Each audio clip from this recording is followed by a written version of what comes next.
Welcome everyone to another deep dive. Today we're plunging headfirst into something really quite chilling. One of the most bewildering phenomena tied to alcoholism, the blackout. Right. And we're not just talking about, forgetting a bit of the night before. This is that unique, utterly terrifying experience of being, well, present and not there at all. Exactly. It's a specific kind of memory loss. Imagine that feeling just for a second, waking up to nothing. A complete void where hours, maybe even whole days, should be. It's deeply unsettling. Sarah Hepola, in her memoir Blackout, which is incredibly unflinching, she describes this feeling with such brutal honesty. She calls it a savage thing, something that, and I quote, doesn't sting or stab or leave a scar when it robs you, but it leaves you profoundly spooked by the lost time. Mm-hmm. That spooked feeling is key. Okay, really wrap your head around that. Performing complex actions, having conversations, making decisions, maybe really important ones, and then the next day, absolutely zero memory of it. Gone. It's a profound loss of self, isn't it? While you're seemingly conscious, seemingly functioning. Yeah, exactly. So what we're really delving into today is, like you said, it's much more than just a hazy memory. Oh, absolutely. We're talking about a terrifying, tangible gap in your personal history, a complete blank slate where significant things happened, things you did, things you said, but your brain simply never recorded them. It's not that you forgot, the memory was never made. Wow. So our deep dive today, it's really custom tailored to try and unravel this bewildering, often deeply traumatic experience.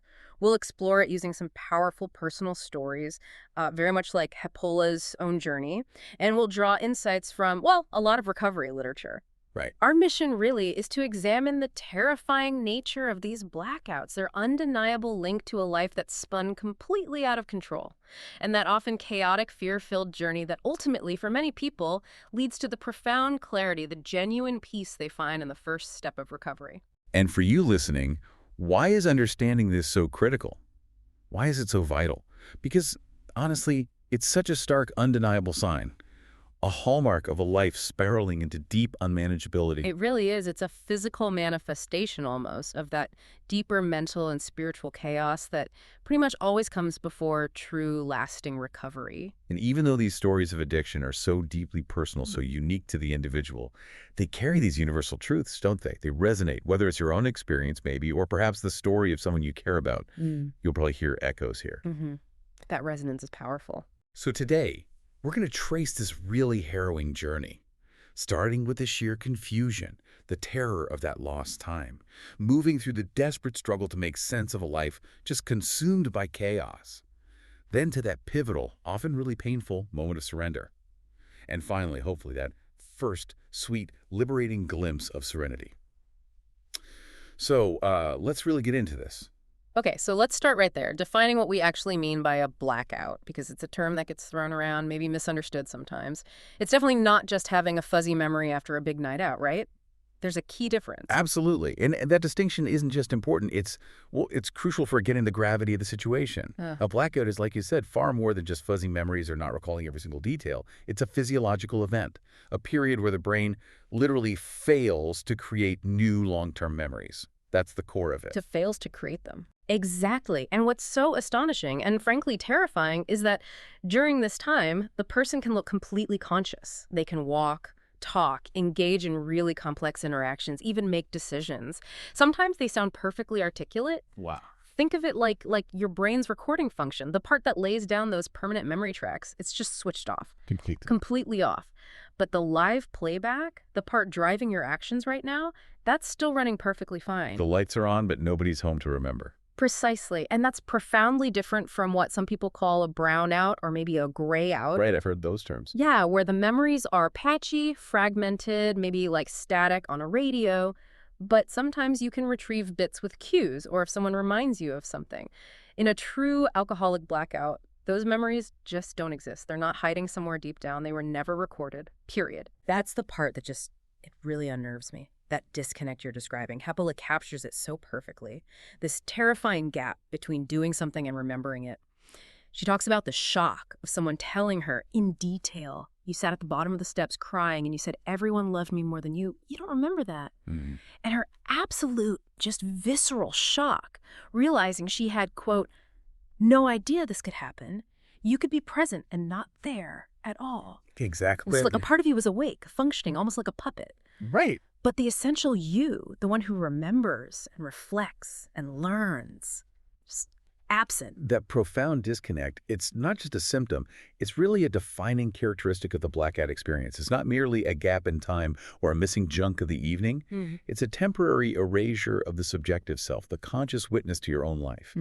Even while objective reality is unfolding all around you, the person acting is essentially, yeah, a ghost in their own story. And the psychological fallout from this, even if there's no physical scar, it sounds incredibly damaging. Hepola vividly describes the pixie dust scattering from the night before, leaving her spooked by the lost time, feeling like what looked like an exit door turned out to be the mouth of a more dangerous maze. Yeah, that maze analogy is powerful. It's not just an inconvenience, is it? It sounds like this growing, gnawing dread, a feeling of being trapped in this deep internal chaos that just gets worse with every lost memory. You've absolutely nailed the core of it. The emotional violence of losing your memory, it's profound, even without a physical mark. Imagine the sheer crippling anxiety of not knowing what you did, what you said, who you might have offended or hurt or embarrassed yourself in front of. Oh, yeah. That absence of memory, it's almost always filled with fear, intense bewilderment, and often just crushing shame. It creates this deep internal chaos that can be far more disturbing, far more corrosive than any physical pain. It's the feeling of losing control over your own narrative, your own past, your very identity.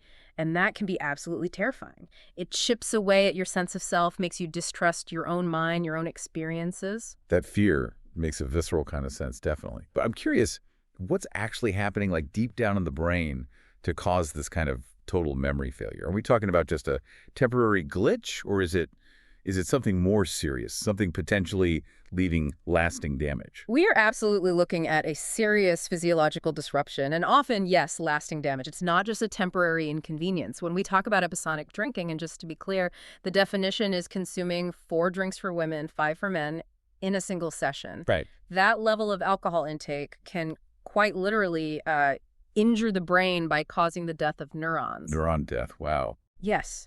Neurons are the basic building blocks of your brain, right? The cells that transmit information. So this isn't just a temporary lapse in function, it's a permanent structural change. It's like pruning away the very cells that form and store your memories. The brain isn't just failing to record, it's being fundamentally physically altered. That is. Yeah, that's a truly chilling thought. It's not just a temporary fog, it's permanent damage being done. And it makes me wonder, if alcohol is doing that to the brain, what other kind of silent attacks is it launching on the rest of the body? Because I know it's not just brain function, right? Yeah. It hits the whole system. It absolutely does. The effects are widespread and they're insidious. Beyond the brain, alcohol actually weakens the heart muscle itself. Directly. The heart muscle. Yeah. And this weakened heart then struggles significantly to pump and transport enough oxygen-rich blood to other vital organs, other tissues, all through the body. This systemic lack of oxygen can have cascading, really detrimental effects everywhere. And furthermore, heavy drinking can dangerously interfere with the heart's really delicate electrical system, the system that regulates its rhythm. Right, the heartbeat. Exactly.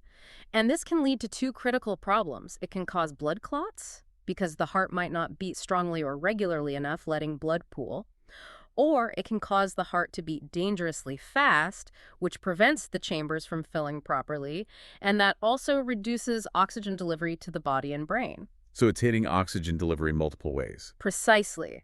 In fact, studies have shown that binge drinking can raise the likelihood of having a stroke by a staggering 39%. 39%, that's huge. It's an alarmingly high risk for something many people initially see as just, harmless fun. Yeah, absolutely terrifying. And I've also heard about the byproducts of alcohol metabolism causing issues too. Not just the alcohol itself hitting the system. Can you explain that a bit? Certainly. Yeah, that's a really important point.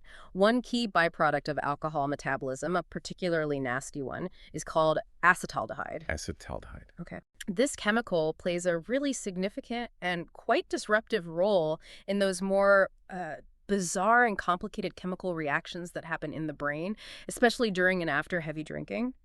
So Try to visualize your brain's delicate chemical balance, like a finely tuned orchestra, right? Right. Where various neurotransmitters, these essential chemical messengers we call amines, are the instruments playing in harmony, making sure communication is smooth. Got it. Acetaldehyde, this toxic byproduct, it steps in like a rogue disruptive conductor. It actively blocks the enzymes from accomplishing their primary duty of inhibiting the amines activity. So it stops the regulators from regulating. Exactly. It's not just a minor glitch, it's a full-blown chemical riot. It prevents the normal regulation of these crucial brain signals. And this throws your entire mental landscape into disarray, leading to those profoundly disorienting, often terrifying experiences we associate with blackouts and severe intoxication. It really illustrates how deep the physiological disruption goes. It's way beyond just feeling drunk. It's a fundamental hijacking of your body's most intricate systems. So if the brain is being injured like that, and its chemistry is going haywire, how does this connect to our bigger understanding of addiction itself? I've heard it described in a way that really reframes it, away from being just a character flaw, almost like a learning process that's gone terribly wrong. Precisely. And this is such a crucial shift in perspective.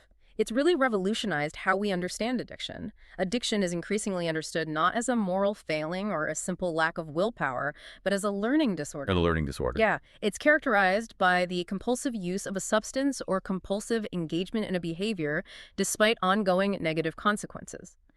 This perspective completely shifts the paradigm away from judgment and towards seeing it as a deep-seated neurological and psychological process. It means the brain has, in a really perverse way, learned to associate alcohol with relief or escape or whatever it is so powerfully that it overrides all the logical alarm bells, all the negative consequences. That's insidious. It truly is. It's a form of learning that reshapes identity and behavior. And our brain physiology, it isn't static, right? It's incredibly dynamic. It develops, it adapts in response to life events, stress, emotions. For instance, we know that stress significantly reduces the number of opioid and dopamine receptors in the brain. Okay, opioid and dopamine receptors, what do they do, basically? Think of them as the brain's crucial docking stations, specialized sites that are absolutely essential for registering feelings of love, connection, pain relief, pleasure, all the good stuff, really. No, right. When these receptors get diminished, it's like shutting down key ports in a busy harbor.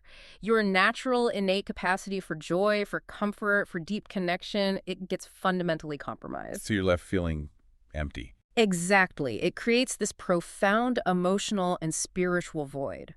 A relentless craving that substances like alcohol are all too eager to fill, offering a temporary but ultimately destructive counterfeit of those vital feelings. That paints a very clear and actually quite empathetic picture of why someone might keep drinking, even when it's obviously so detrimental, even when it's destroying their life. It connects these deep physiological changes directly to that loss of control that really defines alcoholism for so many, where the person drinks more than he intended, and the drinking continues despite extremely punishing consequences. Exactly. It stops being a choice in the way we usually think of choice. Exactly. It's not about weak character. It's about brain chemistry that has been fundamentally altered, leading to this relentless, almost irresistible drive. And this loss of control, it manifests in increasingly desperate ways. The individual starts drinking in situations that are clearly socially unacceptable, or at times that just scream a complete surrender of agency. These morning drinking. Yeah, we're talking drinking in the morning, at lunch, or in other circumstances that most people, even people who enjoy alcohol, would naturally avoid. It becomes this continuous, self-reinforcing, often accelerating cycle. And it's driven by these physiological and neurological changes, much more than by conscious, rational choice. So the initial choice to take the first drink might be there. Right, maybe. But the ability to stop after that or to control how much is consumed, that becomes biologically compromised. That's a very good way to put it. The biological control mechanism is broken. Okay, so this terrifying reality, the erosion of self, the reality distortion through blackouts, this biological hijacking, it brings us squarely to that journey toward unmanageability, that painful, often really long period that usually comes before someone can even think about the first step in recovery. It's a relentless spiral, isn't it? Yeah. Often starting with deep denial and all sorts of justifications. Many people in this situation describe being in a kind of internal pickle with their drinking, a truly miserable state. Yes, it's a profoundly painful position. It's like a cruel cosmic joke where you're simultaneously drinking too much and yet somehow not drinking enough to get the relief you're desperately seeking. One drink is too many, and 1,000 isn't enough. Exactly that phrase. The internal conflict is just immense. It's a constant, exhausting tug of war. The body is screaming for more alcohol, desperate for that temporary numbing, while the mind, somewhere deep down, maybe buried really deep, knows it's destructive. Right. Yeah. This tension creates immense internal stress, a perpetual state of being caught between a rock and a hard place, unable to find peace either way. It's a daily, hourly struggle for so many. And alcohol, in this devastating state, it becomes this powerful, almost magical tool for denial, doesn't it? It blocks out the reality of life with terrifying efficiency. It lets people truly believe that everything else is the problem and alcohol is the blind spot. Yeah, the ultimate blind spot. They genuinely lose perspective. Their judgment gets so clouded they cannot see what alcohol is doing to them, even as their lives are just crumbling around them. Yeah. Jobs lost, relationships frayed, consequences piling up. It's like a self-imposed hallucination. That's a good word for it, hallucination. Yeah, and that self-deception can be incredibly profound, deeply ingrained. For someone struggling like this, those agonizing questions, am I an alcoholic? Is alcoholism really a disease? They become this relentless spin cycle of worry and questioning, as Hepola puts it so well. There's often this deep, almost instinctual reluctance to accept the diagnosis. And it's fueled by deeply held misconceptions and, crucially, societal stigma. They might think, like Hepola did, I didn't think I was really an alcoholic. I knew what a real alcoholic was. That was my father. I was never like him. Right, the comparison game. Exactly. That internal negotiation, that desperate attempt to differentiate yourself from the perceived real alcoholic, it just highlights the immense power of denial and the destructive role stigma plays. So how does that pervasive stigma around alcoholism feed into this whole system of denial? It seems like it's more than just personal shame. Oh, it's far more than just individual shame. It's like a societal pressure cooker. The stigma surrounding alcoholism is a major, often insurmountable barrier for so many people. It actively blocks your mind from the drug's harms and deceives you into believing you are in control, even when every single shred of evidence, lost jobs, fractured families, health problems, screams the opposite. Wow. This pervasive societal judgment, this fear of being labeled a drunk or seen as morally weak, it actively stops people from seeking help early on before the damage becomes truly catastrophic. So they wait until things are really bad. Exactly. Consequently, individuals often end up sinking low, often harming themselves and others before they ask for help. The fear of being outcast, of being seen as a failure, that can keep them trapped in the cycle of active addiction for years, suffering in silence, until the pain of staying the same finally outweighs the fear of changing. And this destructive cycle, fueled by denial and stigma, it inevitably leads to what recovery literature calls self-will run riot, right? This deep-seated illusion of control, the belief that despite everything, I can handle this myself, I can stop whenever I want to. Exactly. Many alcoholics become profoundly consumed with self in all forms. Self-centeredness, self-pity, self-seeking, all of which stemmed from pride. That's right. Interesting. Yeah, this distorted worldview often leads to blaming external factors, blaming others or God for their circumstances, for their pain, for their problems. They feel like victims, never truly feeling they had a choice, never recognizing their own part in the downward spiral. This self-centeredness, it isn't necessarily malicious intent. It's more a symptom of a mind utterly dominated by the addiction, where all thoughts, all actions revolve around protecting the drinking. It's a desperate attempt to maintain a facade of control in a life that is rapidly, undeniably spiraling out of it. So it's often not about truly wanting to quit drinking, at least not at first. Many, like Dennis Holy describes in his own story, they just want to slow down. Right. They aim for moderation, not total abstinence. That's a very common and often heartbreaking starting point. The initial thought isn't usually complete permanent abstinence because that feels unimaginable, terrifying, Too big. way too big. Instead, it's about trying to regain some semblance of control, managing the drinking, proving to themselves and everyone else that they aren't really an alcoholic. They might make promises, set rules, only beer, only on weekends, never before 5 p.m. They might switch drinks, try countless strategies. Yeah, the rules. But the stark reality for most alcoholics is that sooner or later he gets drunk again. Most alcoholics cannot quit drinking for good on their own, despite their best intentions and often considerable agonizing effort. This repeated failure, despite genuine attempts to moderate, it just relentlessly drives home the futility of willpower in this specific context. Right. And this is the core devastating realization. We've proved to ourselves and to everybody else that we can't stop drinking by our own willpower. Mm. And crucially, this realization, this futility, it applies not just to controlling the alcohol itself, but to their attempts at managing their entire lives, their finances, relationships, careers, emotional stability. Everything becomes unmanageable. And often it takes something from the outside, doesn't it? External catalysts, sometimes really stark ones, to finally break through that thick, protective wall of denial. It's not always an internal light bulb moment, but sometimes a mirror held up, brutally and honestly, by someone else. Precisely. Dennis Holy's experience, as he recounts it, is such a powerful illustration of this. His realization was prompted by a direct, unavoidable confrontation from his doctor. The doctor challenged him point blank. Well, if you're not an alcoholic, why is your wife so upset about it? If you're not an alcoholic, why is your financial situation so terrible? If you're not an alcoholic, why did you miss that crucial meeting, lose that important client? Just laying out the facts. A relentless cascade of undeniable facts. And it finally led Holy to this agonizing but vital internal dialogue. Look at the mess I've made. Look at the wreck I've made. This kind of direct, undeniable feedback, when it's finally heard, when it penetrates the fog without the protective shield of alcohol, it can be instrumental in shattering that deeply entrenched denial. It forces a collision between their distorted reality and the harsh, unavoidable truth. And alongside that external feedback, there's also the deep internal suffering that just relentlessly pushes people towards that breaking point, that crushing feeling that drinking cuts you off from God or from whatever higher purpose or moral compass they hold dear, cuts them off from a life lived according to their deepest values. And this leads to what's described as terrible remorse, the spiritual emptiness, that void that can be an incredibly powerful motivator for change, maybe even overwhelming. It can be profoundly painful, yeah. A spiritual wound that often aches more deeply than any physical one. That sense of disconnection from one's spiritual self, from a moral compass, from their authentic purpose. It often results in immense guilt, deep shame, and a feeling of being utterly lost. And that probably just fuels the drinking more, right? Absolutely. That internal anguish then feeds right back into the cycle, creating an even greater need to escape through more drinking, which just perpetuates the torment. So the internal and external pressures converge, creating this profound, unavoidable crisis, a true hitting of bottom that becomes the necessary precursor to genuine change. It's the realization that alcohol, which maybe once promised solace, has instead delivered this unbearable form of isolation.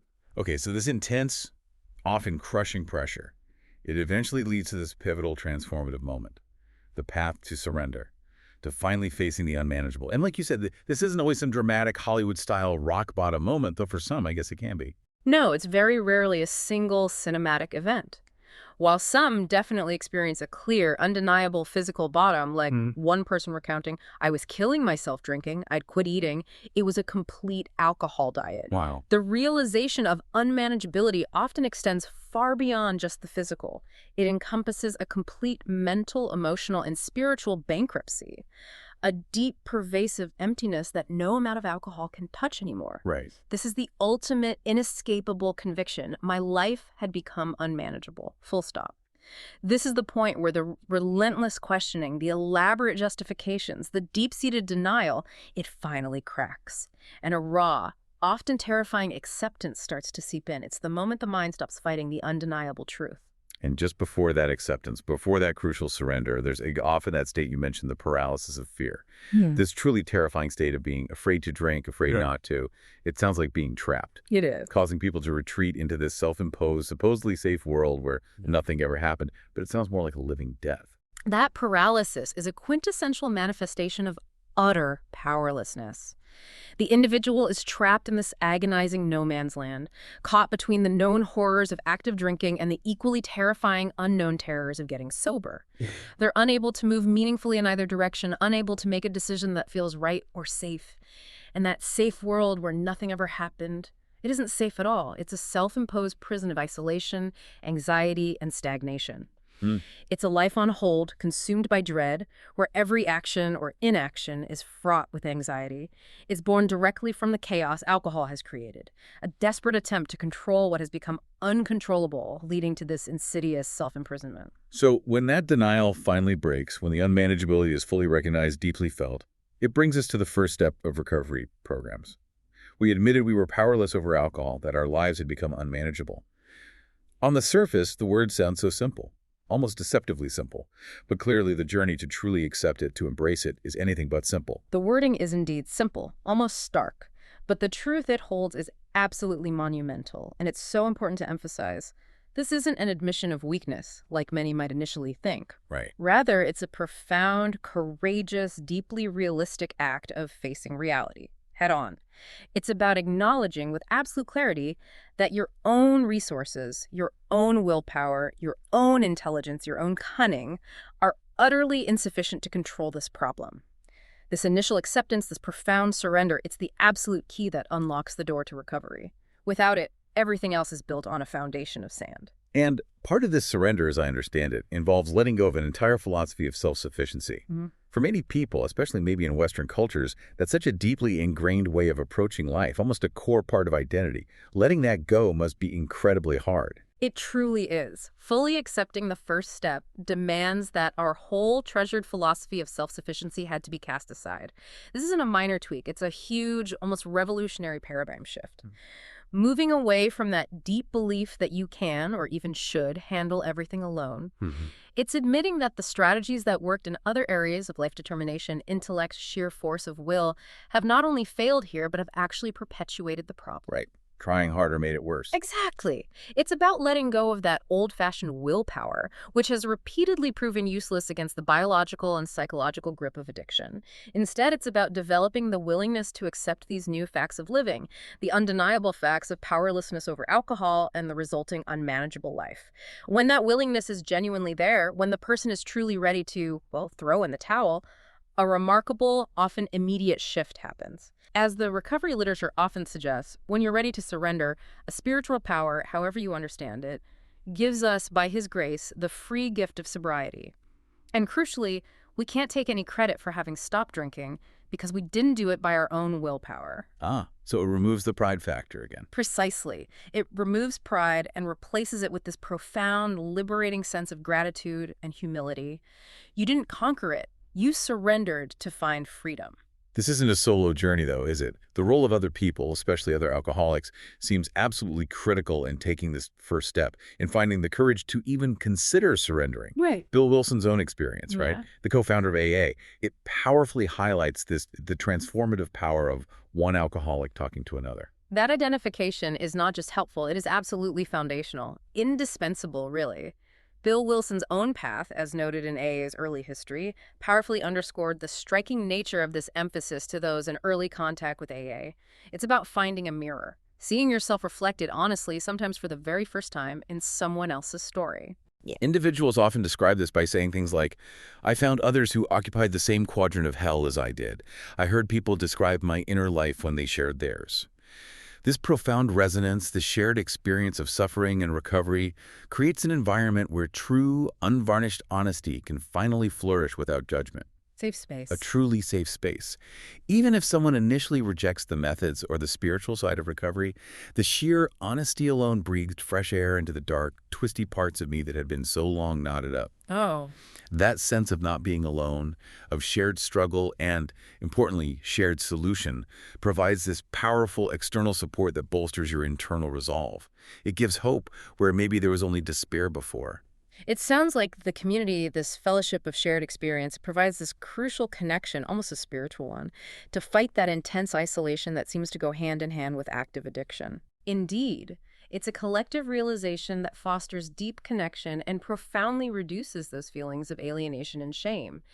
The language in recovery circles often includes this concept of the divine third. The divine third. Yeah, it isn't necessarily a specific religious deity, though it can be.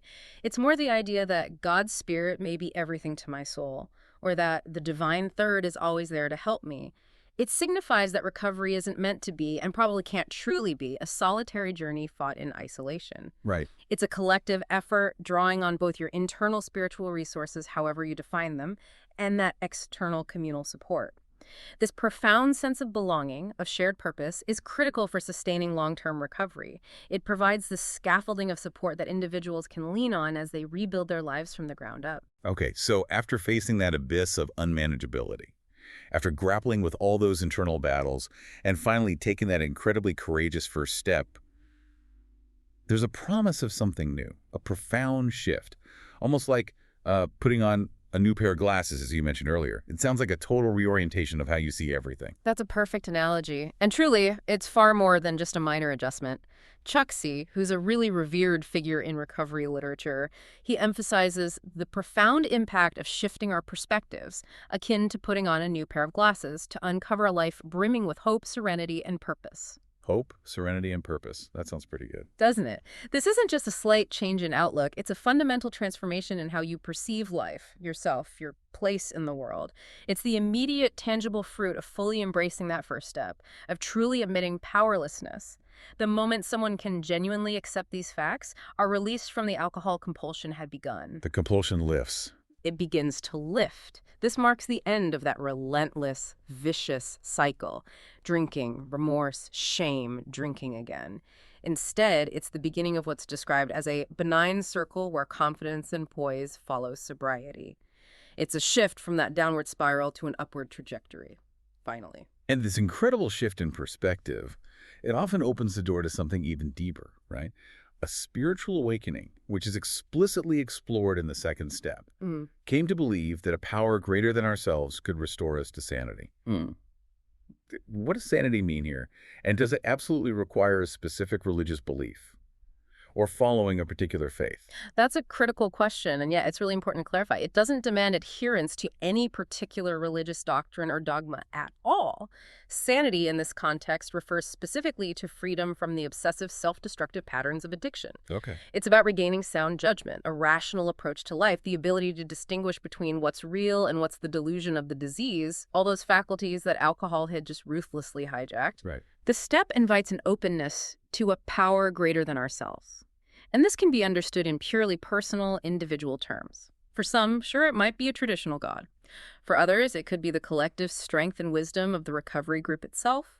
It could be the laws of physics, the beauty of nature, or simply a belief in some overarching benevolent force in the universe. It's very personal. Very personal. As one person put it, until I could think of God in terms that were meaningful to me, I was not able to truly turn my life over to a higher power. It's about recognizing that individual willpower, like we discussed, just isn't enough, and that there's a source of strength, guidance, and healing available beyond your own limited capabilities. That sounds like such a profound relief, just lifting that immense burden of trying to control everything yourself, a burden that addiction makes so much heavier. Exactly. With this connection to a power greater than oneself, however you conceive it, we begin to feel less alone and alien as we become aware that we don't have to heal by ourselves. This connection offers profound healing and support, directly countering that deep isolation, shame, and self-condemnation often felt in active addiction. The initial surprise for many people entering recovery is often realizing that the 12 steps are a spiritual path, the root that grows our spirituality out of the mud of addiction. Out of the mud. I like that. Yeah, it's about going deeper than alcohol, drugs, or food to see what we are really recovering toward. It's not just about stopping something. It's a journey toward a more profound sense of self, purpose, and connection to something larger than just you. It's about rebuilding the core of who you are, not just getting rid of a behavior. So it really isn't just about stopping drinking. It's about building a whole new identity, a renewed sense of self. Hepola's reflection, life got better. My spirit came back after she cut out alcohol. It's such a powerful, concise statement about the tangible benefits of this often really agonizing process. It is, and her reflection beautifully highlights those immediate, tangible benefits of removing the alcohol. It allows life, allows your spirit to return, to breathe again. This intensive process, facilitated by those early steps, helps forge a new identity, one that's rooted in the most naked, honest space of my being. Wow. It involves achieving profound freedom from self-deception and cultivating a true evaluation of conditions as they are, rather than seeing life through those distorted, self-serving perceptions clouded by addiction. Seeing clearly. Seeing clearly. And this new perspective also brings with it this potent sense of agency, of empowerment. As one perspective on addiction as a learning disorder suggests, being a student is a more empowering role than being a patient. Ah, that's interesting. Student versus patient. Yeah. It signifies a crucial shift from being a passive recipient of treatment to becoming an active, engaged participant in your own transformation. You're acquiring new skills, new information, new spiritual tools for living a vibrant, meaningful life. You're not just being fixed, you're actively learning how to build. Hashtag tag tag tag the broader context of recovery and support. Beyond the individual internal transformation we've been talking about, there's also that absolutely crucial element of community, the external support that really underpins sustained recovery, that unparalleled power of fellowship, of shared experience. This is truly central, maybe even the lifeblood of many recovery programs. In recovery meetings, whether it's AA or another fellowship, you learn in such discussions that no alcoholic is unique or alone. That must be huge. Oh, it's a massive relief for someone who has likely felt profoundly isolated, fundamentally different from everyone else for so long. Members share their stories of our drinking or using behavior, how we began recovery, and what our experience has been with the steps. This shared narrative creates deep empathy, immediate identification, and this profound connection. It allows individuals to feel truly understood and accepted, often for the very first time. The fellowship operates on this foundational principle of equality and acceptance, the idea that no member is better than any other member, we're just alcoholics trying to recover from alcoholism. This welcoming, non-judgmental atmosphere is absolutely vital for those who often felt they just didn't fit in anywhere else. It provides a sanctuary where they can be their true selves without fear. And the 12 steps themselves, the kind of blueprint for this new way of living, they extend way beyond just stopping drinking, don't they? They offer a really comprehensive framework for an entirely new, fulfilling life. They absolutely do. The 12 steps can mean more than sobriety for problem drinkers. They see in them a way to happy and effective living for many, alcoholic or not. So, useful principles for anyone. Potentially, yes. They provide a logical and livable way of life which will restore health, happiness, and sobriety. And that's not just physical sobriety, but mental, emotional, and spiritual well-being too. Yeah. But it's not a one-time fix, right? Not a destination you reach and then you're done. No. No, it's a commitment to continuous growth. Recovery, for most people, demands regular, dedicated practice of the principles of the program and a continuous look at our assets and liabilities. Taking inventory. Right. Ongoing work. Ongoing work. It's explicitly recognized that we are never at a standstill. We are either moving toward a slip or away from one. This constant self-awareness, this ongoing application of spiritual principles to daily life is what's crucial for long-term well-being and sustained contentment. It's particularly interesting and I think quite powerful how the program emphasizes attraction, not promotion. That whole idea. Meaning it's not about convincing people to join or, proselytizing, but about demonstrating the positive results through how people live. Exactly. And it's a very humble yet incredibly effective approach. AA, for example, operates on the principle that people are drawn to recovery by observing sustained sobriety and the positive changes in others, rather than being sold on the program through marketing or aggressive recruitment. This organic growth, fueled by members demonstrably living better, more serene, more purposeful lives. That's what makes the message so powerful and so effective. It's an invitation through genuine example, a quiet testament to the possibility of change rather than an insistence. It's about seeing the light in others and wanting to find that light for yourself. Hashtag, tag, outro. Wow. We've covered a remarkable amount of ground today, tracing this profound and often really terrifying journey. From the sheer disorienting terror of alcoholic blackouts and that insidious spiral into unmanageability, we've explored the hard-won path to the profound peace, the undeniable promise of a new life, found through that courageous first step in the enduring principles of recovery.